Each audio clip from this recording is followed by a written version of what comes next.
O governador interino Davi Almeida anunciou que vai enviar uma mensagem à Assembleia Legislativa do Estado na próxima semana para revogar a lei que aumentou em 2% a alíquota do ICMS para produtos supérfluos, entre eles a gasolina e o diesel, que devem ficar mais baratos se a revogação for aprovada. O assunto repercutiu positivamente no comércio. Os empresários temiam que o repasse do aumento do ICMS para o cidadão reduzisse o já fraco consumo no estado. A revogação da lei, que passou a reconhecer 13 produtos como supérfluos no Amazonas, entre eles a gasolina e o diesel, é boa notícia para a classe, de acordo com o presidente do Conselho da Associação Comercial do Amazonas. Isso demonstra que, se nós baixarmos os impostos, o consumo vai ser maior. Sendo maior, o governo vai arrecadar mais, o cidadão vai comprar mais, os investimentos serão muito maiores. A lei foi sancionada em março pelo ex-governador José Melo. Na época, a matéria recebeu duras críticas das entidades do comércio e da indústria pelo encarecimento do custo dos produtos em um momento de grave crise econômica. A equipe econômica de José Melo justificou na época que, com a elevação do ICMS em 2% na lista de produtos supérfluos, seria possível melhorar os recursos do Fundo de Promoção Social do governo, que atende pessoas carentes no Amazonas. A previsão era de um acréscimo de arrecadação de 400 milhões de reais por ano. Mas, de acordo com o governador interino Davi Almeida, a Receita do Estado teve um acréscimo expressivo a partir do mês de julho. Por isso, vai enviar o pedido de revogação ao Legislativo. Nós conseguimos aumentar nossa receita do ICMS da ordem de 30,63% em comparação ao mesmo período do ano passado. No mês de julho, a nossa receita cresceu 19% em relação ao mesmo período do ano passado. A Assembleia que vai decidir sobre essa questão da revogação desse imposto criado. A mensagem será enviada para votação na Assembleia Legislativa do Amazonas na próxima semana. O presidente da Federação das Indústrias entende que a medida de anulação é importante, pois iria prejudicar também o polo industrial. Com a revogação, aumenta a competitividade no setor. Achávamos nós que iríamos ser prejudicados, porque o modelo hoje já não consegue ter aumento nenhum de imposto. O momento não é mais de aumentar imposto, e sim de reduzir o custeio, de reduzir suas despesas. Quando foi aprovada há 6 meses, 12 deputados foram a favor do aumento do imposto. Entre eles, Sabá Reis, líder do governo na casa. Agora, a opinião dele mudou. Quem fez o mingau vai ter que desfazer, que é a Assembleia. Na próxima semana, se Deus quiser, a gente revoga essa lei. Então o senhor também é a favor disso agora? Não, vai ser, eu acho que por unanimidade, a votação da revogação. É duro nós fazermos o que nós tivemos que fazer, mas fizemos por honra da firma. Na Assembleia Legislativa do Estado, os deputados que são favoráveis aguardam para aprovar o mais rápido possível. Eu votei contra lá e sou a favor de que se revogue a lei pelos mesmos motivos. E acredito que a casa, ao fazer este gesto, reconhece a sua culpa, tá certo? Se desfaz aquilo que foi feito de forma, como eu disse, ou seja, até certo ponto irresponsável quando nós votamos e aprovamos uma matéria em prejuízo da sociedade. Este cientista político avalia que a revogação poderia ter sido feita no início do mandato interino e não agora. E essa decisão pode atingir diretamente o governo eleito. A minha preocupação é essa medida tomada com a classe empresarial e um governo interino. Será que é bom no sentido de chegar à população esses benefícios, ou é apenas uma retaliação no sentido de tentar inviabilizar o próximo governo? Eu acho que a Assembleia tem que ter serenidade para discutir esse tema.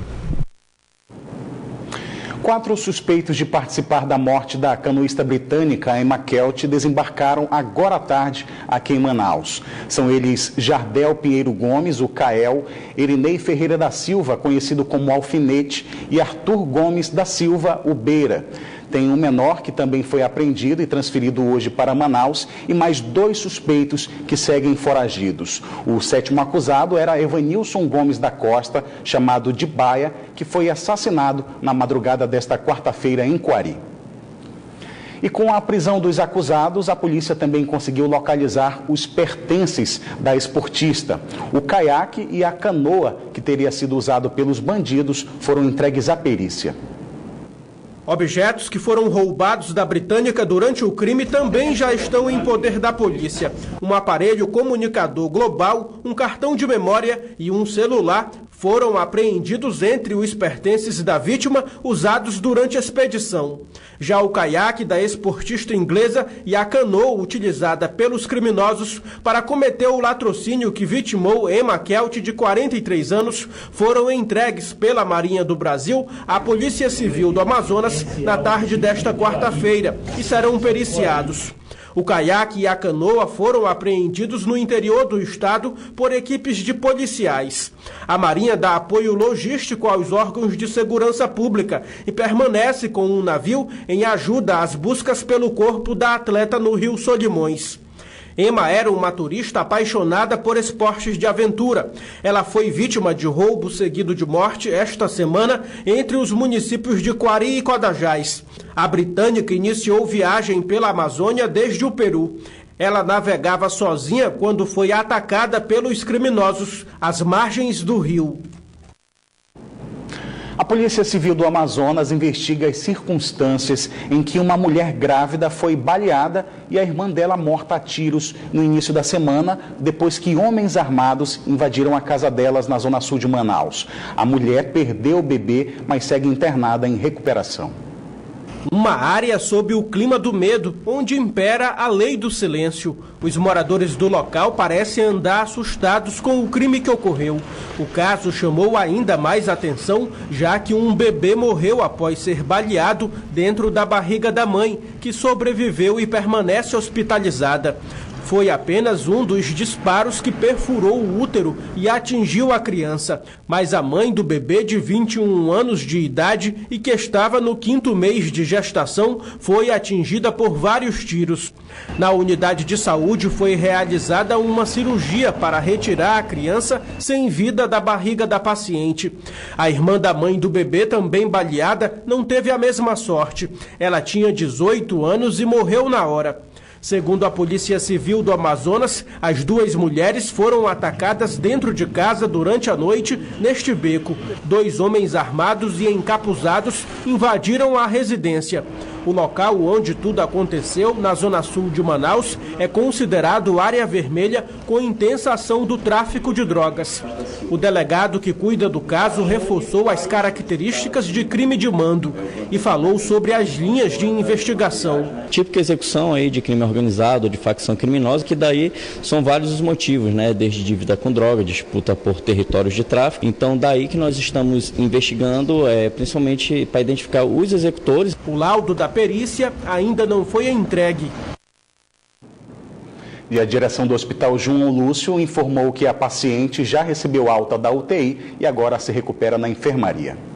Detentos da delegacia de Beruri, no interior do Amazonas, a 240 quilômetros da capital, foram flagrados escavando a parede da delegacia com uma colher de cozinha para tentar fugir. O buraco estava sendo escavado no banheiro de uma das celas, mas, de acordo com a polícia, nenhum dos 17 detentos conseguiu escapar. A Vara Especializada do Meio Ambiente e Questões Agrárias celebra hoje 20 anos de atuação na Justiça do Amazonas. E para comemorar a data, o Tribunal de Justiça realiza um seminário que aborda diversas questões relativas ao meio ambiente e ao direito ambiental. Orestes de Taife. Nesses 20 anos, a Vemaca já solucionou casos complexos de disputas de terra e também de reintegração de posses de áreas invadidas irregularmente. Mas nesses 20 anos, o juiz Adalberto Carim, que é o fundador e titular da Vemaca, fez questão também de implantar projetos voltados para a consciência ambiental. E eu converso com o magistrado para ele fazer um balanço desses 20 anos de atividades aqui no Amazonas. Olha, são 2 décadas sombras de um desafio muito grande.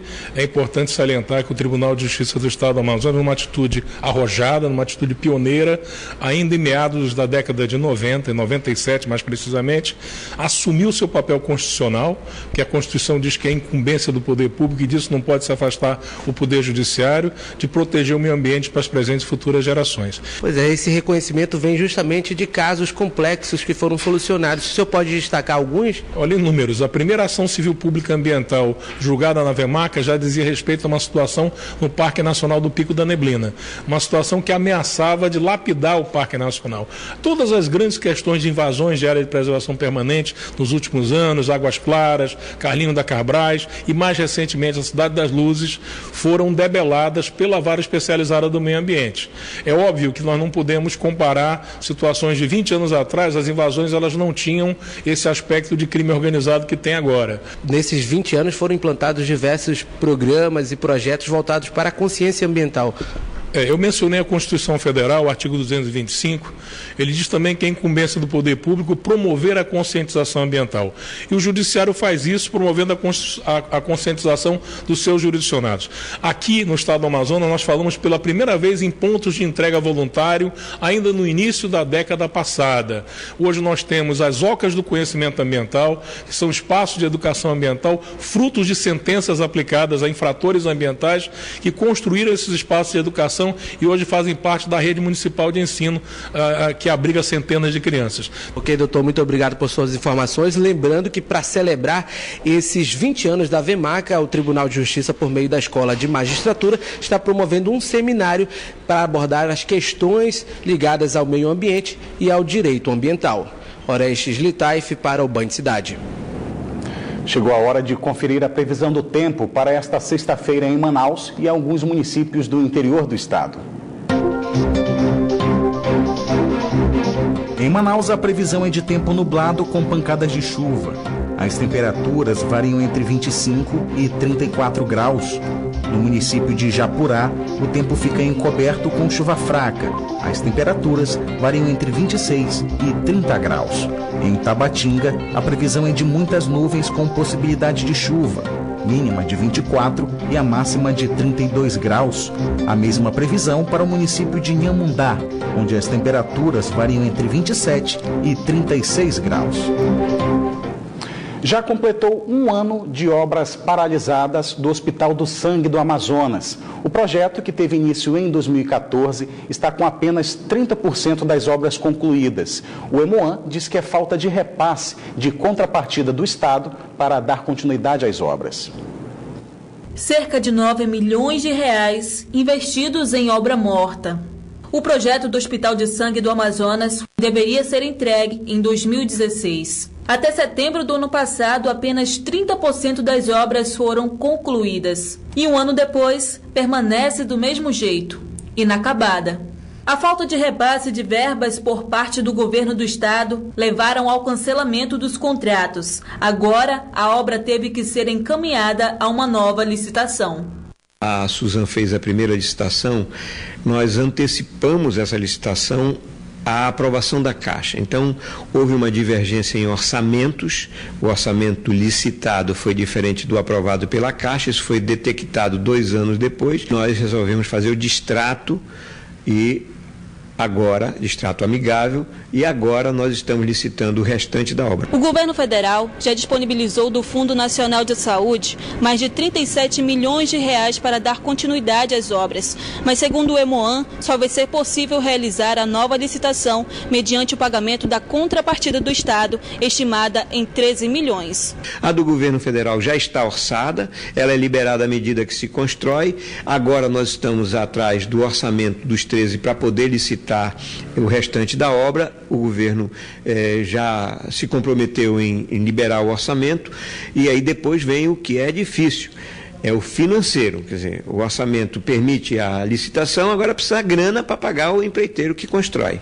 A Fundação Hospitalar de Hematologia e Hemoterapia do Amazonas tem hoje 22 leitos, mas pela grande demanda de pacientes, o Hemoan acaba passando a capacidade de atendimento, internando de 30 a 40 pessoas. O Hospital de Sangue, que está inacabado, foi projetado para abrigar 150 leitos em 1.500 metros quadrados de espaço. Se esse hospital, que deveria ser entregue em 2016, já estivesse funcionando, o serviço na saúde estaria melhor, como diz o diretor-presidente do Hemoan, Nelson Frage. Nós precisamos ampliar a nossa capacidade para permitir que todos do Amazonas possam ter acesso a um serviço essencial que é garantia da sua vida e da sua saúde. Pacientes como o pequeno Lorenzo, de 1 ano e 8 meses, que tem leucemia, precisam de atendimento adequado. A mãe conta que vieram do município de Anori e precisam voltar aqui de mês em mês para continuar a luta contra o câncer. É difícil, eu vim de Anori e é muito difícil porque você abandona sua casa, família, marido, filho, tudo, para dar continuidade ao tratamento aqui, né? O recurso do ex-governador José Melo no STF foi liberado na manhã de hoje para ir para a pauta de julgamento. A ação pede a anulação da decisão do TSE, que cassou os mandatos dele e de Henrique Oliveira em maio deste ano. A previsão é que o recurso seja julgado na próxima terça-feira. O Detran Amazonas passou a cobrar nesta quarta-feira o certificado de inspeção ambiental veicular, que é a vistoria sobre a emissão de gases poluentes na atmosfera. A medida não tem agradado os motoristas, que precisam desembolsar R$ 133 pelo serviço. A inspeção ambiental veicular é feita por 2 empresas credenciadas pelo Detran. Cada uma das empresas tem capacidade para atender por hora cerca de 20 veículos de uma só vez, entre carros, motos e caminhões. Para conseguir a certificação ambiental do veículo, o motorista precisa pagar uma taxa estipulada em R$ 133,30. 2 postos de vistorias estão localizados na Avenida das Torres, um no sentido centro-bairro, no Coroado, e outro no sentido bairro-centro da Avenida das Torres, que fica no Parque 10. Esta empresa ainda disponibiliza um serviço de certificação no iShopping, que fica no bairro São José, zona leste de Manaus. A certificação ambiental veicular é obrigatória para os veículos fabricados antes de 2015. Hoje é o Dia da Árvore e ações de plantios de muda na cidade foram realizadas com o objetivo de aproximar o homem à natureza, além de melhorar o clima urbano e decorar a cidade. A ação foi desenvolvida em comemoração ao Dia da Árvore, comemorado hoje. As cores verdes na cidade são a vida, o ar e principalmente a qualidade de vida à população. As árvores também proporcionam a melhoria das condições climáticas locais. Com mais áreas verdes na cidade, a expectativa é que as temperaturas fiquem mais baixas e o ambiente mais limpo. Com essas mudas, é possível enxergar esperança em um futuro com mais qualidade de vida. Em alusão ao Dia Nacional da Árvore, foram realizadas mobilizações para o plantio de mudas na cidade. Aqui no Aeroporto Internacional Eduardo Gomes, por exemplo, serão plantadas cerca de 1.000 mudas, de mais de 20 espécies de árvores amazônicas. Ao final do plantio das 1.000 mudas, a gente entende que toda a parte externa que circunda aí a área de estacionamento, elas serão contempladas com essas mudas. O nosso objetivo é a educação ambiental, é a consciência, é a cidadania. Então, acima de tudo, o plantar uma árvore é importante sim, mas o mais importante é a transformação das pessoas com essa consciência de cuidar da natureza. A Emanuele já fez a parte dela e acredita que a arborização deve aproximar cada vez mais o homem à natureza. E iniciativas como essa são muito importante para ligar o homem à Mãe Terra. Já na zona centro-sul de Manaus, a equipe da Secretaria Municipal de Meio Ambiente e Sustentabilidade realizou também o plantio de plantas ornamentais. A ação faz parte do projeto Arboriza Manaus. Os canteiros centrais são para revitalizar, para dar mais vida. A gente vai colocar cores como nunca conseguiu colocar em Manaus. Conseguimos trazer mudas até de outros estados para fazer jardins diferentes, né? E agora a gente começa a implantar em 10 áreas da cidade. Quem ficou feliz foi essa moradora, que diz que a rua dela ficou mais bonita. Preservar essa área aqui tão bonita, que com certeza vai ficar mais linda ainda, não é, com essas plantas que a SEMAS trouxe, existe, né? E que agora estão sendo plantadas, e os moradores com certeza vão ter essa responsabilidade ainda maior de continuar preservando essa área aqui na cidade de Manaus. O Band Cidade fica por aqui, mas continua na internet, onde você pode acompanhar outras notícias nas redes sociais, Facebook e Twitter da Band Amazonas. Para rever nossas reportagens, acesse o canal da Band Amazonas no site youtube.com. Você também pode enviar sugestão de reportagens para o nosso WhatsApp. O número é o 99205-1478.